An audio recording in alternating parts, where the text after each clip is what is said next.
Hello दोस्तों, मैं doctor Sanju और स्वागत है आपका मेरे इस YouTube चैनल में। दोस्तों, आज के हमारे इस वीडियो में मैं आपको बताने वाली हूँ कि प्रेगनेंसी के 8वें महीने के दौरान गर्भवती महिलाओं में और उसके होने वाले बच्चे में क्या क्या शारीरिक बदलाव आते हैं, और साथ ही साथ मैं आपको बताने वाली हूँ कि इस दौरान गर्भवती महिलाओं को किन किन बातों के ऊपर ध्यान देना बहुत ज़्यादा ज़रूरी है। बट वीडियो शुरू करने से पहले अगर आपने अभी तक मेरे इस चैनल को सब्सक्राइब नहीं किया है तो आप इसे सब्सक्राइब ज़रूर कर लें, ताकि मैं जो भी वीडियो बनाऊं हेल्थ से रिलेटेड, उससे रिलेटेड इन्फॉर्मेशन आप तक पहुंचती रहे।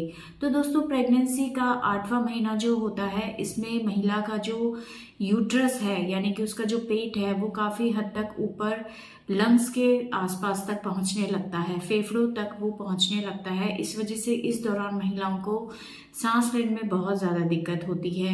खाने पीने के बाद उनको इंडाइजेशन की बहुत ज़्यादा प्रॉब्लम होती है, क्योंकि पेट वाला हिस्सा, आंतों वाला हिस्सा यूट्रस की वजह से दब जाता है, प्रॉपर डाइजेशन नहीं हो पाता है, जिसकी वजह से गैस, एसिडिटी होना, इस तरह की प्रॉब्लम्स महिलाओं को बहुत ज़्यादा होती है। कब्ज की परेशानी बहुत ज़्यादा रहती है, क्योंकि पेरिस्टाल्टिक मूवमेंट जो इंटेस्टाइन के होते हैं, आंतों के होते हैं, वो स्लो हो जाते हैं। उसकी वजह से कब्ज रहना, ये एक बहुत बड़ी समस्या महिलाओं के साथ होती है। कब्ज की परेशानी रहने की वजह से महिलाओं को पाइल्स की परेशानी हो सकती है, उनमें ब्लड आ सकता है, पैरों के अंदर स्वेलिंग हो सकती है, क्योंकि जो ब्लड ऊपर की तरफ आ रहा है, जो नसें ब्लड को ऊपर की तरफ लेके आ रही हैं, उनके ऊपर दबाव पड़ने की वजह से ब्लड सर्कुलेशन प्रॉपर नहीं हो पाता, जिसकी वजह से पैरों में लगातार सूजन बनी रहती है, पैरों के अंदर मोटी मोटी नसें दिखाई दे सकती हैं। तो ये बहुत सारी समस्याएं हैं जो इस दौरान गर्भवती महिलाओं में बहुत ज़्यादा दिखाई देती है। इसके अलावा पेट के ऊपर, ब्रेस्ट के ऊपर खुजली की परेशानी होती है, वहाँ पे डार्क पिगमेंटेशन हो सकती है, ब्लैक या ब्राउनिश कलर की लाइनें पेट के ऊपर दिखाई देने लगती हैं। महिलाओं को नींद नहीं आना, इस तरह की प्रॉब्लम हो सकती है। पैरों के अंदर बेचैनी रहना, क्रैम्स आना या दर्द रहना, ये परेशानी उनको हो सकती है। पेट में हल्के हल्के दर्द उनको महसूस होने लगते हैं, इनको फॉल्स पेन बोलते हैं, ब्रैक्सटन हिक्स कॉन्ट्रैक्शन बोलते हैं। इसके अलावा इस दौरान जो बॉडी है वो आगे डिलीवरी की तैयारी कर रही होती है, इसलिए बॉडी के अंदर एक रिलैक्सिन नाम का हार्मोन इस टाइम पे रिलीज होता है, जो नीचे की पेल्विक एरियाज की मसल्स को, बोन्स को रिलैक्स कर देता है, जिसकी वजह से हल्का सा वाइटिश डिस्चार्ज जो है वो महिलाओं को दिखाई दे सकता है, क्योंकि वेजाइनल एरिया जो है वो हल्का सा रिलैक्स होने लगता है, जिसकी वजह से जो सफ़ेद पानी की समस्या है वो महिलाओं में थोड़ा बहुत दिखाई दे सकती है इस टाइम पे। इसके अलावा इस दौरान महिलाओं को ब्लड प्रेशर से रिलेटेड प्रॉब्लम हो सकती है, तो रेगुलर इस टाइम पे ब्लड प्रेशर अपना आप ज़रूर चेक कराएं। इसके अलावा ब्रेस्ट से हल्का सा वाइटिश डिस्चार्ज इस टाइम पे दिखाई दे सकता है, कमर वाले हिस्से में दर्द रह सकता है। महिला का जो वजन है इस दौरान तक वो लगभग 9 से 10 किलो बढ़ जाता है। चलने फिरने में उसको परेशानी हो सकती है, जो चलने का एक तरीका होता है वो थोड़ा सा चेंज होने लगता है महिलाओं का। तो ये सारे चेंजेस हैं जो कि इस 8वें महीने के दौरान महिलाओं के शरीर के अंदर दिखाई दे सकते हैं। अब बात करते हैं कि महिला के होने वाले बच्चे के अंदर इस दौरान क्या क्या बदलाव आते हैं। तो इस दौरान तक बच्चे के जितने भी ऑर्गन्स होते हैं वो पूरी तरह से मैच्योर हो चुके होते हैं, अपना काम ठीक से करने लगते हैं। जो लंग्स हैं वो भी इस महीने के एंड तक आते आते मैच्योर हो चुके होते हैं। अगर किसी वजह से अगर डिलीवरी भी करानी पड़ती है 8वें महीने में, तो इस टाइम तक जो बच्चे पैदा होते हैं वो आराम से वायबल हो जाते हैं। ज़्यादातर बच्चों को किसी तरह की मेडिकल सपोर्ट की ज़रूरत नहीं पड़ती है। इस दौरान तक जो बच्चे का वजन है वो लगभग 1.5 किलो के आसपास हो जाता है। इसके अलावा अगर लंबाई की बात करें तो इस महीने बच्चे की जो लंबाई है वो लगभग 18 इंच तक हो जाती है। इस दौरान बच्चे के जो मूवमेंट होते हैं यूट्रस के अंदर, पेट के अंदर, वो महिलाओं को बहुत अच्छे से फील होते हैं। तो ये सारे बदलाव होते हैं जो कि इस दौरान महिलाओं के और उसके होने वाले बच्चे के शरीर के अंदर दिखाई देते हैं। अब बात करते हैं कि इस दौरान महिलाओं को किन किन बातों के ऊपर ध्यान देना है।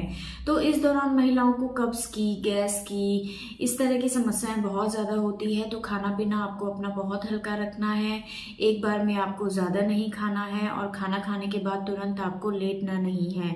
खाना खाने के बाद आपको टहलना है, ताकि जो भी आप खा रही हैं उससे गैस आपको ना बने और वो खाना इजीली डाइजेस्टेबल हो। बहुत ज़्यादा मिर्च मसाला तेल वाला खाना आपको इस टाइम पे नहीं खाना है। फाइब्रस डाइट आपको ज़्यादा लेनी है, हरी सब्जियां आपको ज़्यादा से ज़्यादा लेनी है खाने में, सलाद फ्रूट्स आप ज़्यादा से ज़्यादा लें, मोटा अनाज आप यूज़ करें ताकि कब्ज जैसी समस्याएं आपको नहीं हो।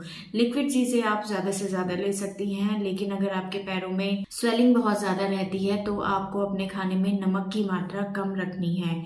बहुत लंबे टाइम तक आपको खड़े नहीं रहना है, बहुत ज़्यादा देर तक आपको बैठे नहीं रहना है, क्योंकि इससे आपके पैरों में स्वेलिंग आ सकती है। स्वेलिंग के ऊपर आपको ध्यान देना है। अगर ये स्वेलिंग आपकी रेस्ट करने से ठीक हो जाती है तो यानी कि ये नॉर्मल प्रेगनेंसी की वजह से हो रहा है, लेकिन अगर रेस्ट करने के बाद भी आपकी स्वेलिंग कम नहीं होती है, सूजन कम नहीं होती है और ये आपको पूरी बॉडी के ऊपर फील होती है, तो इस बारे में एक बार डॉक्टर से तुरंत मिलना है। इस दौरान अपना रेगुलर ब्लड प्रेशर आपको मॉनिटर करना है। ब्लड प्रेशर इस टाइम पे फ्लक्चुएट कई महिलाओं का हो जाता है, बढ़ जाता है, तो बीपी को रेगुलर मॉनिटर करना है। अगर आपको लग रहा है आपका ब्लड प्रेशर बढ़ रहा है, 140 या इससे ज़्यादा हो रहा है, तो आपको डॉक्टर से तुरंत मिलना है। अगर आपको हल्का फुल्का वाइट डिस्चार्ज है तो आपको परेशान नहीं होना है, लेकिन अगर आपको लगता है कि बहुत ज़्यादा आपको डिस्चार्ज हो रहा है, साथ में आपके पेट में अगर लगातार दर्द रहता है, तो आपको एक बार डॉक्टर से जाके मिलना है।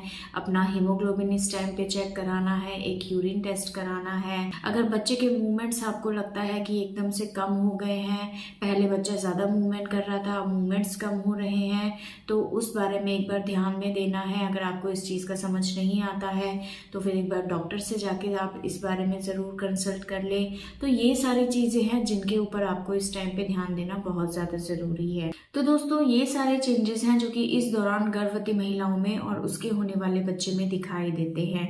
और साथ ही साथ जो भी मैंने आपको सावधानियां बताई हैं, इस दौरान इनके ऊपर आपको बहुत ज़्यादा ध्यान देना है। बाकी सारी चीज़ें बिल्कुल नॉर्मल हैं, लेकिन अगर आपको लगता है कि आपकी स्वेलिंग बहुत ज़्यादा बढ़ रही है, आपका बीपी बढ़ रहा है, तो आपको डॉक्टर से तुरंत मिलना है। और अगर आपको लगता है कि आपको जो पेन है वो रेगुलर बने हुए हैं, साथ में अगर किसी तरह का आपको डिस्चार्ज दिखाई देता है जो कि पानी जैसा होता है, तो आपको इस बारे में एक बार डॉक्टर से जाके कंसल्ट करना है।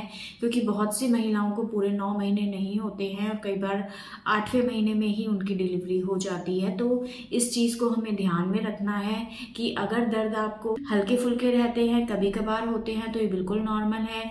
लेकिन अगर आपके दर्द जो है बिल्कुल रेगुलर बने हुए हैं, धीरे धीरे उनकी इंटेंसिटी या उनकी फ्रीक्वेंसी बढ़ती जा रही है, साथ में आपको किस तरह का डिस्चार्ज रेगुलर बना हुआ है, तो फिर आपको एक बार डॉक्टर से जाके कंसल्ट ज़रूर करना है कि कहीं ये आपके लेबर पेन से रिलेटेड पेन तो नहीं है। तो दोस्तों ये था आज का हमारा वीडियो। अगर इस वीडियो से रिलेटेड आपके किसी तरह के कोई सवाल है या कोई और टॉपिक है जिसके बारे में आप जानना चाहते हैं, तो आप हमें कमेंट कर सकते हैं। और हमारे आने वाले वीडियोस को देखने के लिए हमारे इस चैनल को सब्सक्राइब ज़रूर करें। Thank you.